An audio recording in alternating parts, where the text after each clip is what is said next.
Welcome back to more Pain and Suffering. If you need a reminder about what's happening, go back and watch the older videos.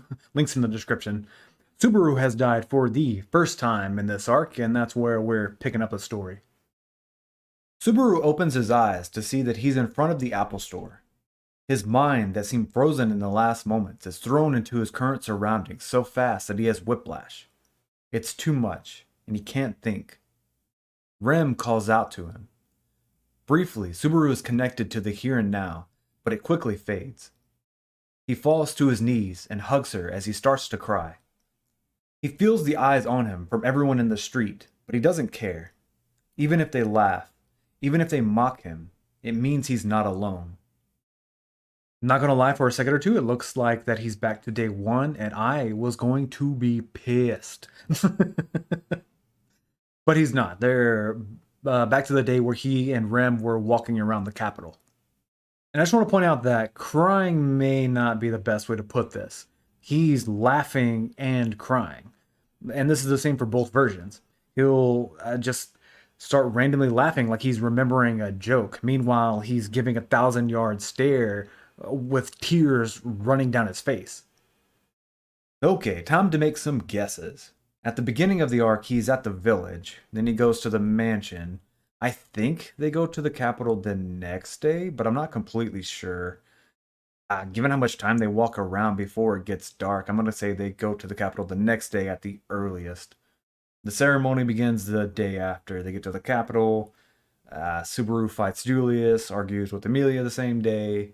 Then there's some days after. I'm not really sure. Eventually, they go to the Apple Store where the reset point is set. From the reset point, the loop one is him getting back to Cruces and maybe having a drink with her that night. Or maybe it's a day or two afterwards. You know what? Fuck this. I'll figure out the timeline later when we have more info to go off of. All you need to know right now is there's X amount of days into the arc before the loop actually begins. So for record keeping sake, I'll keep that separate. Let's get back to the story. Rem brings Subaru back to Cruché's mansion so Felix can take a look at him. Except for his gait, his body is fine. There's nothing affecting his mana, so a curse is ruled out. At this point, there's nothing Felix can do to help. Rem is the only one who notices the witch's scent. Right before Subaru collapsed, she could tell that it had gotten stronger. Even though Felix says it's not a curse, she can't help but make the connection that the witch was somehow involved. It's apparently really rare to be able to sense the witch's miasma.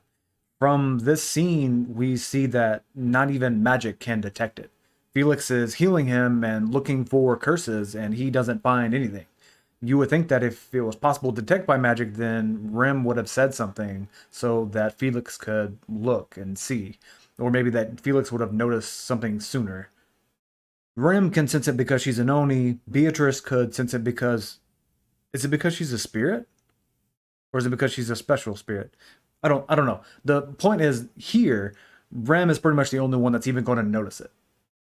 I've said before that the characters are pretty similar in each version, except the novels tend to be a little more extreme. Felix is pretty playful and likes to poke at people and tends to be passive aggressive. But in the light novel, he almost goes out of his way to piss people off. He tells Rem that not only can he, there's nothing that he can do, he won't even try to do anything. If he can no longer live a normal life, treating him is meaningless, isn't it? Felix just hates people who lose their will to live, pure and simple. It does make sense. Felix is a healer, but he doesn't want to waste time and energy on trying to heal someone who doesn't want to live. So he doesn't even want to try to help Subaru. Luckily, Crochet comes and steps in and smooths things over before Rem flies off the handle. Rem decides to take Subaru back to Roswell's mansion. She says that seeing Amelia may help him. Crochet provides them with a long-distance dragon, and before they leave, she asks Rem why she is doing so much for Subaru. Rem takes a second to try and find the best words. Finding no better way to explain, she simply states, Subaru is special. For future timeline references, I think this is the same day. They normally takes them like half a day to get back, and they won't be making it back before nightfall, which means they're leaving at least afternoon. And we know that they're leaving a little earlier than last loop because the fog hasn't come in yet, which means that they can still take that path. So I think this is the same day, but I don't know. We'll see. I reserve the right to change any of this. By the time this arc is over, I'm gonna have like a fucking conspiracy board with all like the red yarn going fucking everywhere. They could probably be back by dawn, but Rem decides to camp out to give everyone a break. While Subaru sleeps in the carriage, Rem stays by the campfire with the dragon. She confesses that she's enjoyed the last few days having Subaru to herself. The light novel goes into a little more detail on her thoughts here. Normally, she has to share Subaru with everyone at the mansion, and she's a little jealous about it. Seeing him get close to everybody bothers her a little bit. Now, at the same time, she has positive feelings about it too. She says that she is happy to see the joy that Subaru brings others. And I think all of this plays into her obsession with Subaru. Before he got there, she was basically stuck trying to be Ram's replacement. And now that she's being more comfortable with who she is, she's experiencing new things like jealousy. She also fantasizes about running away with Subaru, just taking the money, going off to some small town far away, and living the rest of their lives together. But she can't leave her sister, and she doesn't want to break the trust that other people have put in her. And she is painfully aware that she's probably not going to be the one to fix Subaru. If she was, he would already be getting at least a little bit better by this point. So she leaves it as a fantasy. And this will come up again later. More importantly, Rem spends a little time thinking about Amelia. And this is something I've been a little curious about. Rem fucking hates the witch cult. And Amelia looks like the witch. But there doesn't seem to be any animosity between them. At the same time, there didn't seem to be any animosity between her and Subaru in the second arc, so there's still a possibility. Rem had mixed feelings whenever Amelia first showed up. On one hand, she realizes that Amelia didn't choose what she was born as, so she doesn't want to judge her based on that. But on the other hand, she can't get past her emotions and her feelings on the witch cult. So she decides that the best course of action is just to avoid Amelia as much as possible. She's not going to mistreat her or anything, but she's also not about to be friends with her. And those feelings have changed because of Subaru.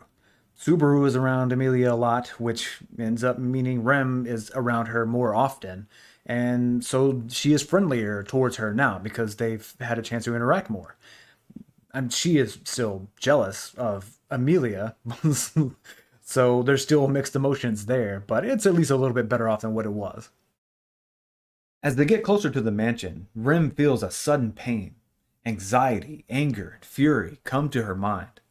It is from her connection to her sister, and something is wrong. This is the same thing she experienced last loop, so I think I'm going to try to use that as like a marker for lining up the timelines. She holds tight to the reins and urges the land dragon to go faster. In the next moment, the dragon's head is sent flying. The dragon corpse tumbles and the cart goes with it. Subaru goes flying, but lands safely enough that there's no major injuries. Witch cultists appear from the forest and surround him. About 12 in total. One tries to reach out and grab Subaru before a metal ball with spikes smashes through his skull. Rem stands from the wreckage. The cultists move in sync. Without a word, without a sound, they throw their blades at Rem. It's shown in the anime, but I don't think it's portrayed as well. They are eerily silent. They run without making any noise. They attack in sync without ever talking, like they're communicating telepathically. And I think it comes off like a subtle psychological attack. Rem is able to block the attack. Her body shows the damage from the wreckage. A cut across the forehead, causing blood to run into her eye. A deep gash in her shoulder caused by a tree branch. a fractured left femur causing pain every time she moves. The dance of blade and chains continue as Rem annihilates the cultist, reducing them to 6 members. A fireball races towards her. With no time to dodge, Rem creates a shield of ice, but it's too thin to fully stop the damage. Her arm is badly burned, but she fights on. Before she can fully get her mind back into the fight, one of the cultists slips in close and delivers a blow that sends her flying into a tree. Reeling in pain, she falls to her knees and actually avoids a fatal punch to the face. This one was different, much stronger than the others. Rem dashes away as she looks for her weapon. She sees one of the other cultists is holding it, so she freezes her own blood and uses it as a projectile, killing the one holding her weapon hostage. She grabs the flail as the strong one comes in for an attack. The chains curl around his neck and tighten like a constrictor. In the last-ditch effort, the cultist kicks Rem, breaking a rib, and is then decapitated. The other cultists are keeping their distance. It's obvious their fighting strength has been greatly diminished. She just needs to finish the fight and check on Subaru. A sudden realization hits her. Where is Subaru? She turns to find him and sees one of the cultists running off with his unconscious body. She starts to move, but the other cultists cut her off. She screams, "You stole my sister's horn and stole my reason to live, but that wasn't enough? Now you've come here to steal my reason to die too?" And the area erupts in fire.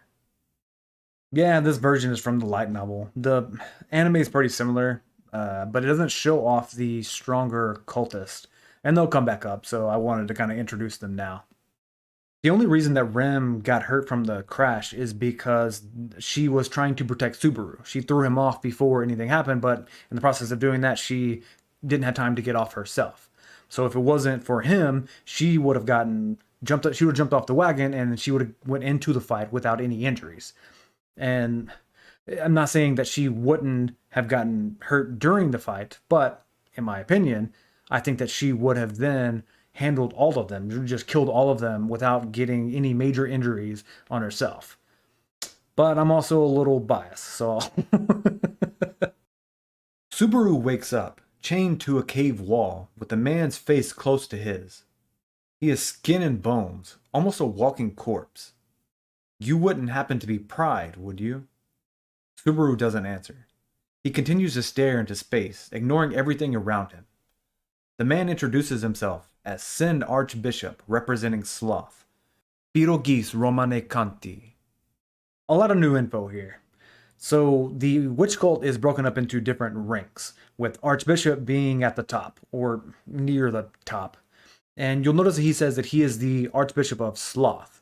Each of the archbishops has a title that is linked to one of the 7 deadly sins, or than that. We'll just go with that for now. Betelgeuse says that he knows the faces of all except for Pride, which means that Subaru could be Pride without even knowing it.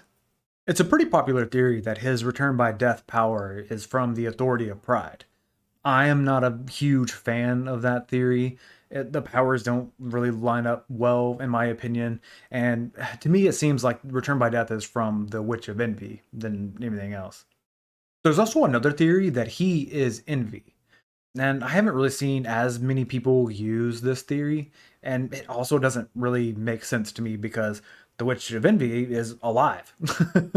So I'm not a huge fan of either of these theories. But we also haven't really got enough information to completely rule out either of them.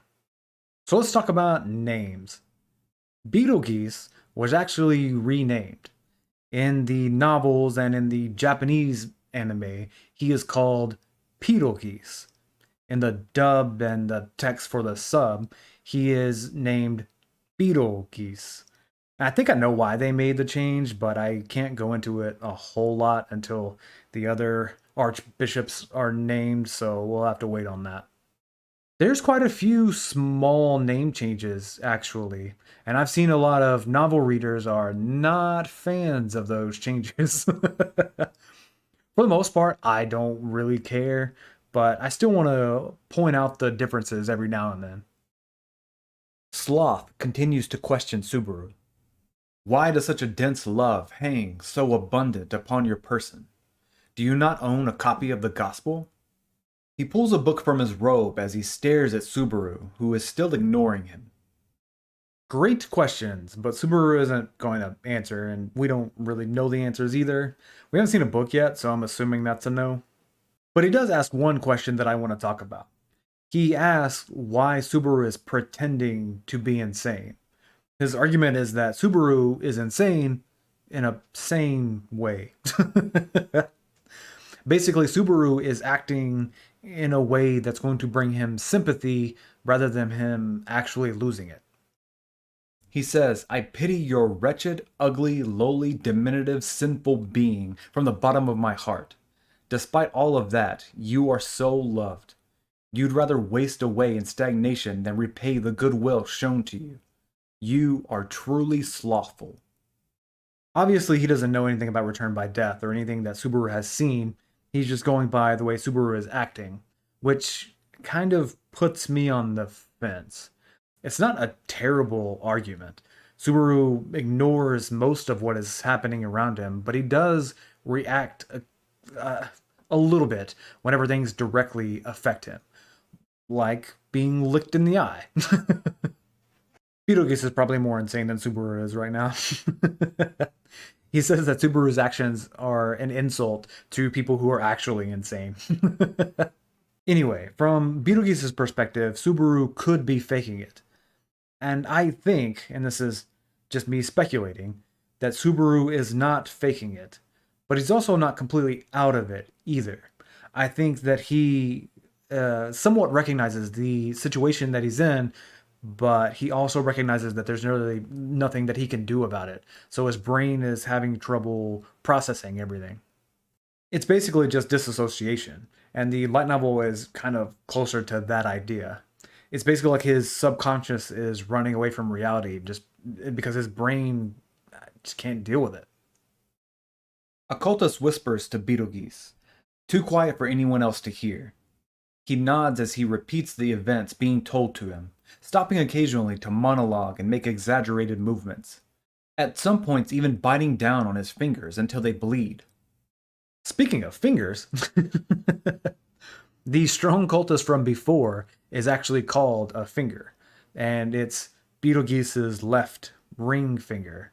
And it's a bit of a hint on how one of his abilities works, and we'll talk about it later.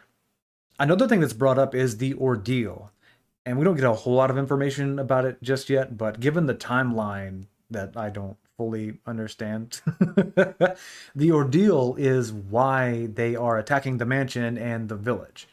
So all of this was planned. It's strongly hinted that they are following the gospel. Beetlejuice says that Subaru isn't mentioned in his gospel. He concludes that this whole event really isn't important. And that's not that far off. It's important to Subaru, but really that's about it. But this is interesting. He's treating the gospel as if it's telling him the future, but Subaru isn't included in that. Is it because this loop isn't going to work? But if that was the case, why would they be seeing anything at all? Is it that Subaru, because of his Return by Death ability, his future can't be seen? I think that's maybe a little closer to what it is, but we'll see more as we go. Before he can get any answers from Subaru, Rem walks in from the entrance. She is hurt, but clearly ready to fight. The light novel is much worse. She is covered in burns and blood, and some of which is her blood. But it's hard to tell how much of it is hers and how much of it is someone else's. And it's also apparent that even if she survives all of this, she is going to be permanently damaged. And the longer the fight goes on, the less likely she is going to make it. Also, the enemy has Rem cut them off while they're talking, but in the light novel, they literally sit and wait for her. Like they sit for an hour or more with only Beetlejuice making noise. And it's funny as that would have been to watch. I'm kind of glad that they cut that from the anime. Rem begins to fight her way to Subaru. A few grunts are taken out with ease. Even severely injured, she far outmatches them. It seems that she will succeed, but Beetlejuice doesn't look worried. If anything, he is excited to see Rem's diligence. Subaru's mind starts to come back. Something feels off. He sees Rem fighting to save him and says her name out loud. My brain trembles, Beetlejuice whispers as the sound of Rem's neck snapping fills the air. Her body floats as if suspended on strings. Authority of Sloth, unseen hand. He twists her arms and legs and head while taunting Subaru by using a falsetto and pretending to be Rem, begging Subaru to save her. What happens to Rem just hits harder in the anime. It just hurts to watch. In both versions, he says that it's Subaru's fault that she's dead. In the light novel, Subaru starts to retreat back to his insane state, and Beetlejuice grabs him and forces him to watch. He says that if Subaru hadn't been pretending to be insane, then she wouldn't have died, and he doesn't get to run away from that. This finally snaps him out of his daze and sends him into a fit of rage. He screams, "I'll kill you," repeatedly while pulling on the chains until his wrists start to bleed. Beetlejuice says the ordeal will continue, and everyone leaves. Only Subaru, still tied to the wall, and Rem, broken and twisted on the ground, remain in the room. Hours have passed, but he continues to chant as he bangs his head on the ground. He hears the sound of something dragging. It's too dark to see, but he can tell someone is there. As he raises his head, he sees Rem using her elbows to push herself forward. When she finally gets to him, he pulls her close and holds her. Her body is cold and pale. It's a miracle she's still alive. He doesn't know what to do. Suddenly, she casts a spell, and he feels ice on his hands. For a second, he thinks that she is attacking him, revenge for everything that has happened to her. But those thoughts leave as quickly as they came. The sound of chains breaking tells Subaru what's happening. She used her blood to freeze and break the cuffs holding Subaru. She whispers, "Live. I love." As her voice trails off, she dies in his arms. Once again, Subaru has lost her. He continues to hold her as he cries. It takes a few hours, but Subaru manages to make it to the entrance of the cave. Holding Rem's body in his arms, he starts to walk to the mansion. A snowstorm seems to have come in, making it hard to tell how much time has actually passed. He makes it to the village and sees a familiar sight. Bodies line the street. Subaru continues to walk forward, one step at a time, to the mansion. Through the cold and the snow that is starting to pile up, he arrives at the mansion in what seems to be the start of a blizzard. A giant creature bursts up from the mansion. It's massive, about the size of the mansion itself. Subaru can't move. Once again, the cold has made it hard for him to think. Sleep, along with my daughter. Subaru freezes as his head falls off his body. The second death. First off, the anime did an amazing job with this. The credits roll and snow just slowly piles up on Subaru's corpse, all with somber music playing in the background. It's so good. Second, that is Puck. There's enough clues there to conclude that Amelia probably died and Puck went insano mode and started freezing everything. And that's probably what happened last loop, and Subaru just got there a little later this time. At least that's my guess. Earlier, authorities were brought up, and these will be very important to the overall story. I don't want to go into too many details just yet, but I will say that each archbishop has an authority that gives them some kind of special ability. For Sloth, it is the unseen hand, which is multiple hands that can't be seen. Look, I'll go into more details on authorities later. They'll probably need their own video, honestly. And that wraps up loop number 2. Subaru's got a goal now, and that's killing Beetlejuice. And he is fucking hard set on that. So we'll see how well it works out for him in the next loop. But that's it for now. See ya.